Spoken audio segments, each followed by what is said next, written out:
Testing. One, two, three. Testing. One, two, three. Happy Sunday, beautiful people in my phone. Welcome to Carr Conversations, where we talk all things faith, freedom, football, etc. It's been a beautiful day.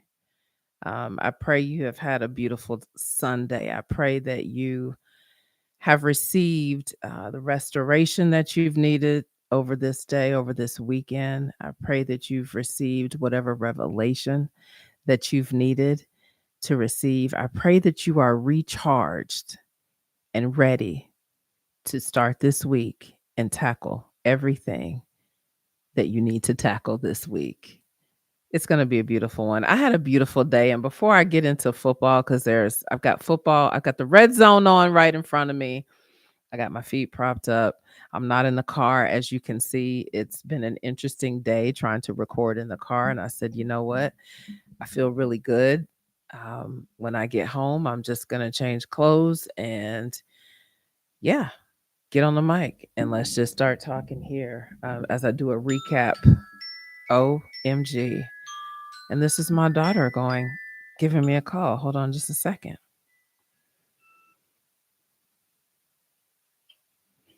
Hey, hon, how are you? I'm really good. I'm actually live on YouTube right now. You okay? That's okay. You good? Can I call you back in a few minutes when I finish?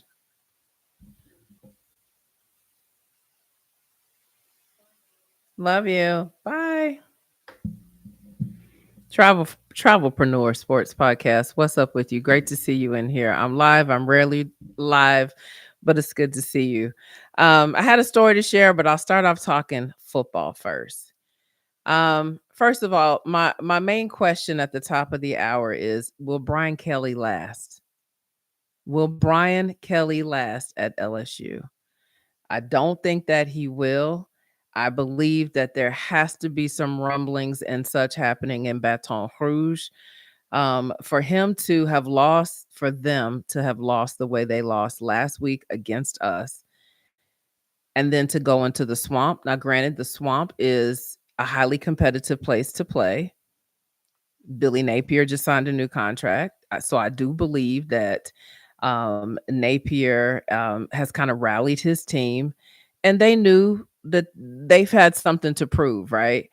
And yeah, we're watching the total collapse. We're watching the total collapse of what was a team in LSU, that was, pretty held at the start of the season that they were going to go all the way and they could really do some things in the SEC. And now, they're looking at 3 losses, but I believe that it's even worse than the 3 losses.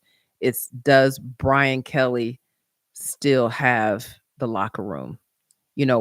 How is he fitting in, or does he at all? Did he ever fit into the culture that is in Baton Rouge? Um, yeah, and that was a tough loss. That was a tough loss. And I don't know how much longer he'll be there. I don't know how much longer the collective at LSU is going to continue to pay. Now, understand he has a humongous buyout. He has a humongous buyout. So we'll see what happens there. But last night with Georgia and Tennessee, that was a premier matchup, last night, and it did not disappoint. It did not disappoint the first half. I didn't know. I thought maybe Tennessee was gonna run away with it. Nico came out that first drive, took it all the way down. They ran the ball down their throats. They ran that Samson. That running back was running down their throats. And I was like, Georgia can't stop the run. Georgia's having trouble stopping the run. And then I believe Tennessee's defense must have stopped Georgia the first couple of possessions that they had, and they went 3 and out. So that was pretty interesting to see, Beck struggle in the beginning. But we have watched Georgia all season long struggle the first half of football games, right? We've watched Carson Beck kind of try to figure it out, and sometimes it works and sometimes it doesn't. But I will give Kirby his credit, because credit is due, absolutely, that he goes into the locker room at halftime. He says whatever he has to say to his squad, and his squad comes out guns blazing, pardon the language there, guns. I shouldn't say that on YouTube. I hope I don't get pulled, but you know what I'm saying? They come out a different team the second half, and that's what we saw yesterday. And Carson Beck was slinging it all over the field. And they ended up winning by double digits, which is what, they needed to do. As an Alabama fan, I'm glad they won. We wanted them to win. And yeah, we'll see what happens. Well, we saw the AP. The AP came out. I think the AP had um let's see. They had us, then Ole Miss, and then Georgia. Maybe that's how it was ranked in the AP. We'll see what the college selection committee does. Yeah, they had us 7. Oh, actually, they had us 7, Georgia 8, yeah, and Ole Miss at 9 for the AP. But we'll see what the selection committee does with that. It's going to be interesting um, to see who ends up in the SEC championship and what happens there. I personally don't want to go to the SEC championship game. I think we could get into the playoffs without going to an SEC championship game. And if it ends up, let's say it ends up with us in like maybe a Texas, in Atlanta, for that game, what do they do with the person that doesn't win, the team that doesn't win? What happens with them? Because our conference being stacked the way it is, the competitive nature that is the SEC on any given Saturday, what could happen and does happen, you know, would they actually not send the loser of that championship game into the college, playoffs?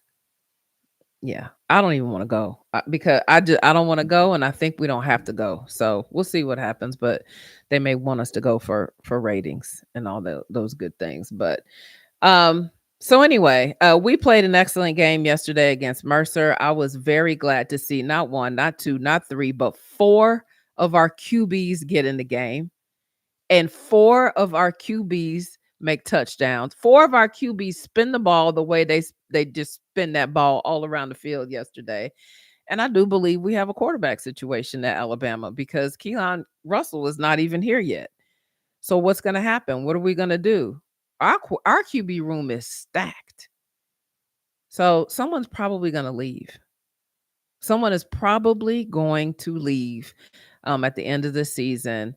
And I don't know. Who do we want to leave?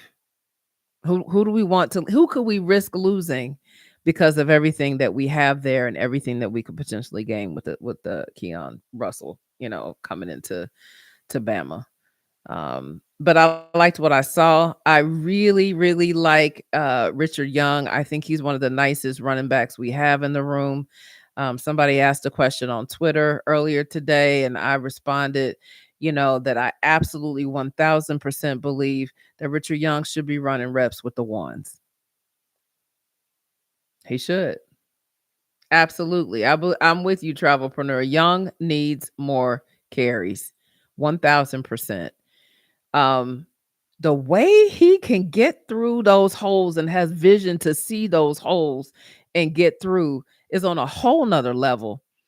Um, I like the stature of Jam and how he runs and bulldoze over people. And I'm not going to hate on Justice because I don't ever want to do that to these young kids. But Young is up there. Young is up there in my book, and he absolutely needs to be out there with the ones. I like the way more receivers got involved yesterday, and Jalen was able, to. I like Ryan in motion. When Ryan was in motion, running that sweep across the side and getting in the end zone, and he's shifty with his hips, to be able to squeeze through people and get in the end zone. I was like, okay, that's a nice wrinkle that we haven't seen yet. That I know I knew they were holding back in the playbook, from the start of the year.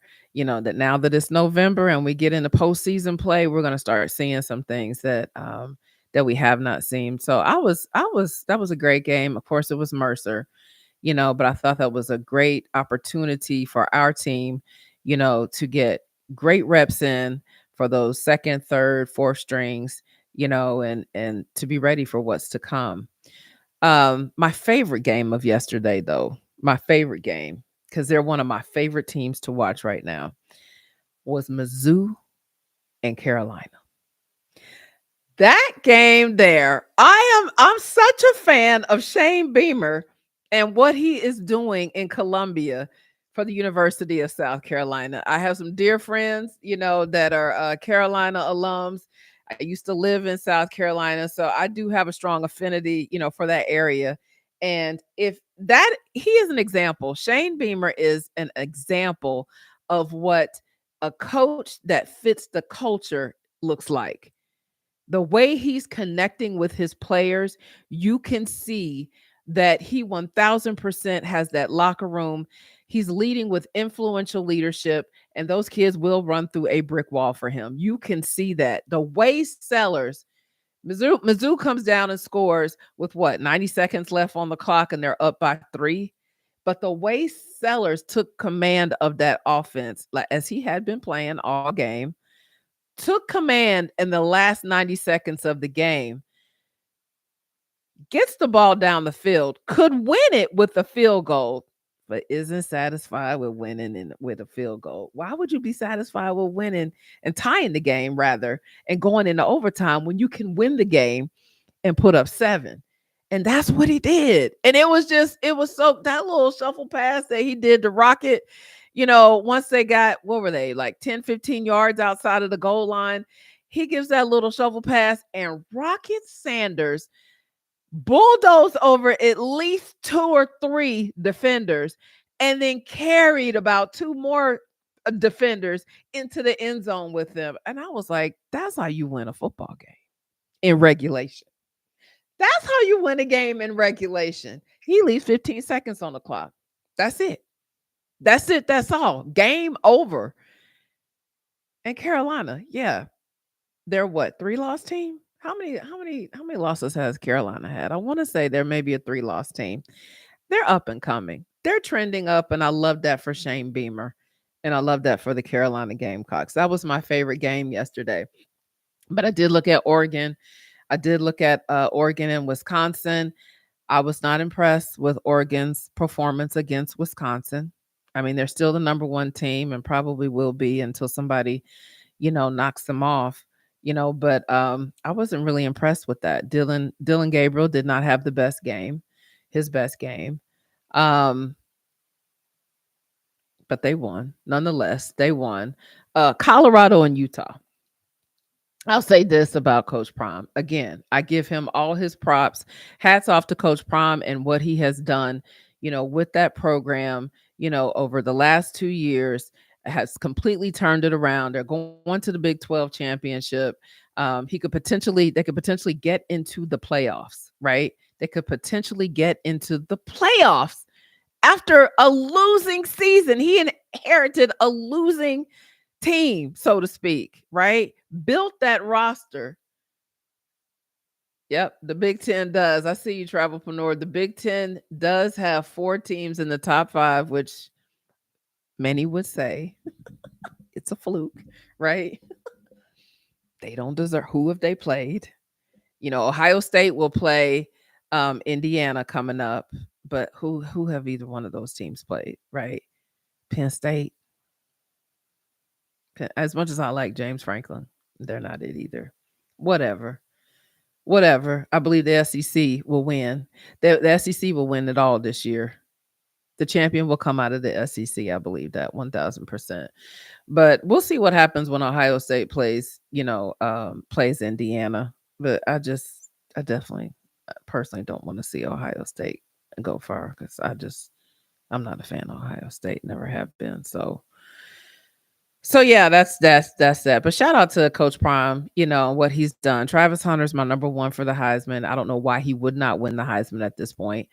I absolutely love the way the reporter asked Coach Prime at the end of the game on the field, to go ahead and, give his spiel for why, Travis should win the Heisman and all of the things that he had to say about that player, that student athlete, all the things he had to say were spot on, and they were so uplifting and encouraging. He said he's a straight A student. He said that he doesn't drink, doesn't smoke. He's not out doing all the things he could be out there doing. He's really locked in, and he spoke to his character. So the fact that he spoke to his character in the way that he did, I was like, if we don't have him for the Heisman, what are we doing with that particular trophy? What are we doing? Like, what are we applauding? This kid plays both sides of the ball. Every game, he plays both sides of the ball. Every single game. And he's studious, straight A's, and he's a young man of character. Like, come on. And you know he's making millions. He's already making millions. Give that young man the Heisman. I'm glad to see what Jalen is doing. Jalen Milroe is doing right now in November as far as increasing his opportunity to get back to New York. He's had a couple of great games in a row. I pray that he can continue to do it. He's showing what he can do, not only with his legs, but also with in the air, getting the ball, distributing that ball like a point guard to the playmakers on the team. He's doing much better with that. He's graduating with his master's degree, by the end of this semester. So he's also, super intelligent, and I like that for him. But I mean, right now it's Travis Hunter by a landslide, in my opinion. But shout out to Coach Prom. The second thing Coach Prom said post game that I loved, absolutely loved, was that he was quoting Deion Jr. and he made the statement that Jr. said that the rejected will be respected. The rejected will be respected. That thing hit me like a ton of bricks. I don't know about you or anybody else who may be listening that has ever been rejected in any area of their life, right? If you haven't, just keep living because it'll happen, you know. But the rejected will be respected, especially if you were rejected for doing the right thing, for making moral decisions that you want your character and your reputation, to align with your morals and your values, right? And everybody doesn't agree with that. Everybody doesn't want to see that happen, and so that statement right there, my favorite football team, God is real, glad you're here. This is my favorite football team. The Alabama Crimson Tide, Roll Tide. But the fact that he said, he made that statement, at the end of that game, and after all of the analysts, the sports analysts who have dogged Coach Prime, they talked about Coach Prime so bad last year. And so for him to have this moment, still be humble about it, right? Knowing he's going to the Big 12 championship, his team is going there and they could potentially be in the playoffs.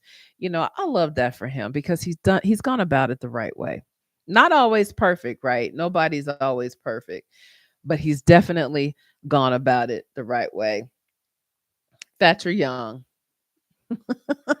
Welcome, Thatcher Young. Yes, I am Miss Madam Carr. That's what my students call me. Ross, what's up, Ross? Good to see you, Ross. Did your team win yesterday? Who's your team? Put it in the chat. And I have the NFL, I have Red Zone on right now. Looks like the Falcons are going down, down, down. They've had some injuries. Georgia's your team. So shout out to your team. Y'all won big yesterday. That was a great win for y'all. Were you in Athens? Did you go to the game?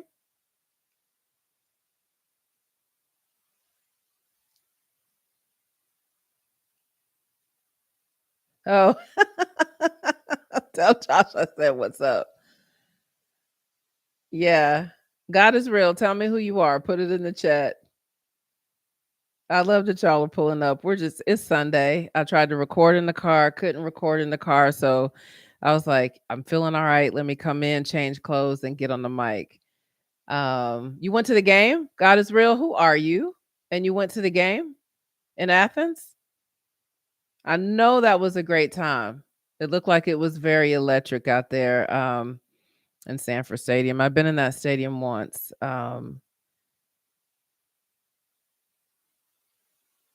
Yeah. Oh, Logan. Good to see you, Logan. Yeah, yeah, yeah. I love that. I love your handle. Yeah, you went to the game. Okay, so tell me about it. How was like what was your favorite part? Cuz I know that first drive, I kind of already talked about it. That first drive that Tennessee had, it was very fun. Yeah, the Tennessee had where they ran all the way down and really just like they kind of ran the ball down Georgia's throat for that first drive and I was like, "Man, what's going to happen in this game?"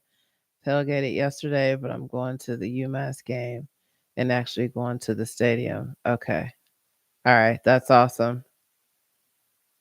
That's awesome. Yeah, I've been in that stadium once. Only once, and only went to tailgate once. It was in 2008, long time ago. It was in 2008.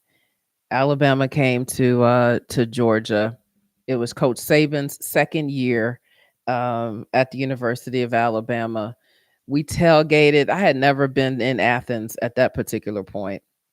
I was living in South Carolina. So we drove from South Carolina, went to Athens. I had a couple of friends at the time that were working, at UGA, and so they had all the hookup with everything. We tailgated, had a great time tailgating. Went into the game, it was a blackout. Georgia blacked us out. Like it was 2008 and it was a blackout. And yeah, great school there. Great school. I mean, like I said, some of my favorite people used to be on the faculty at UGA, and took courses there, graduated from there in different capacities, different levels, of their education. But they blacked us out, y'all. They blacked us out that game, and I will never forget. We ran up and down that field on Georgia, and those folks left well before, probably like the start of the fourth quarter. They were emptying out Sanford Stadium. It looked like a funeral procession. Sure did. We beat them down in Sanford Stadium. That's my only time I've been inside Sanford Stadium, at that particular for a game. Been to Athens several times, but not for a game since 2008, and I'm good with that because I usually go when we play them here in Atlanta. I've been to several SEC championship games where we've played them here, and well, you know the rest. You know the rest. Anyway, lots of great football yesterday. Texas played Arkansas. I just want to say this about that game, the Texas Arkansas game. I was not really impressed with Texas win against an unranked Arkansas. Now, I know it was a road game, and any road game, any given Saturday in the SEC, it could go down, right? But it just depends, because it's the SEC and the crowds are a factor, etc. But for Texas to be, ranked 1 or 2, well, I guess 2, the AP came out, maybe Texas is ranked 2. Um, I just don't I'm not impressed with Texas yet. So we'll see what happens. If by chance we end up meeting Texas in the SEC championship game here in Atlanta, we'll see what will happen. Now, I don't put anything past Sark. I'm going to say this. He is probably one of next to Lane Kiffin. He by far is considered an offensive guru, right? And he may very well be. I would not put it past him to be holding out, some of his plays for again postseason play. Um Arkansas is tough. Arkansas played well. They did play well. And of course, everybody is going to bring their A game, when it comes to knowing that you have one of the top ranked teams coming to your town, coming to your stadium. Of course you're going to play your best. You're going to play your best ball. But I do feel like I agree with you. I agree with you that I feel like maybe Texas only gets up like they need to get up, for big games. And that can be said for a lot of teams. That's not just something that Texas could have an issue with. It's are you going to get up week in, week out, for no matter the opponent, and you're going to execute like you need to execute. That's what it's about. So yeah, that was the other game I watched yesterday. Yeah, That was it. That was pretty much it yesterday. Great football on. I didn't stay up for that BYU game, but they lost, so BYU's no longer undefeated. Kansas beat them. I'm looking forward to seeing the Indiana and the Ohio State matchup, what that's really going to be like. I expect Ohio State to win that game. Indiana's doing well, but again, who have they really played? Who does the Big Ten really play? Like, that's a real question. And I'm looking forward to Texas and Texas A&M. We have Oklahoma next week in Norman. Brand new to us. We've never been to Norman. Brand new to us. So that's going to be another road test for us. Oklahoma's not that great, but it's going to be crazy in that environment. So, I'm looking forward to watching that game and seeing how my team responds to that. Then we have Auburn.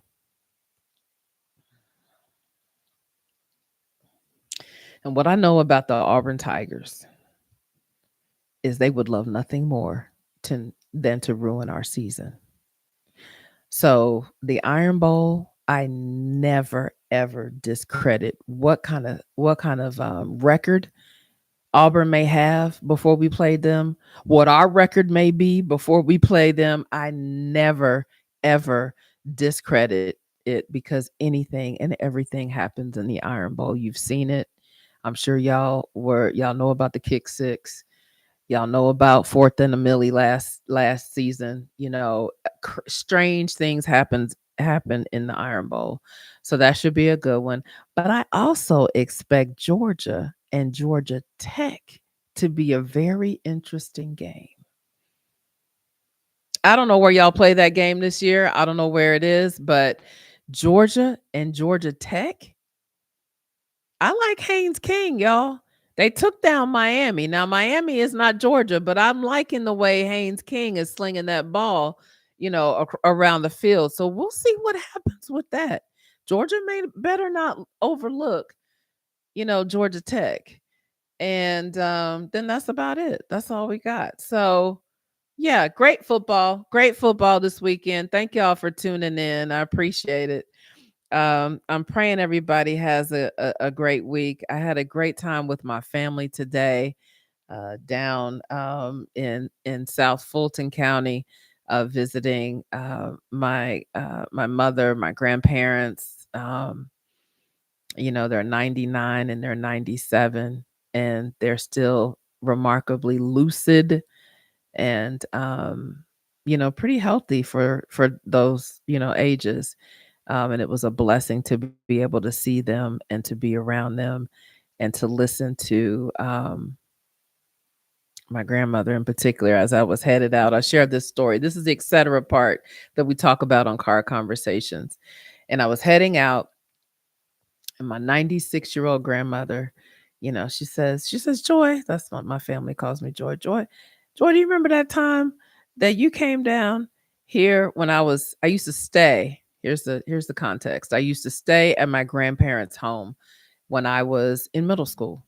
I was 6th, 7th, and 8th grade. It was probably 4 summers in a row that I stayed. My mother flew me from Houston, where I grew up, and flew me to my grandparents here in Atlanta.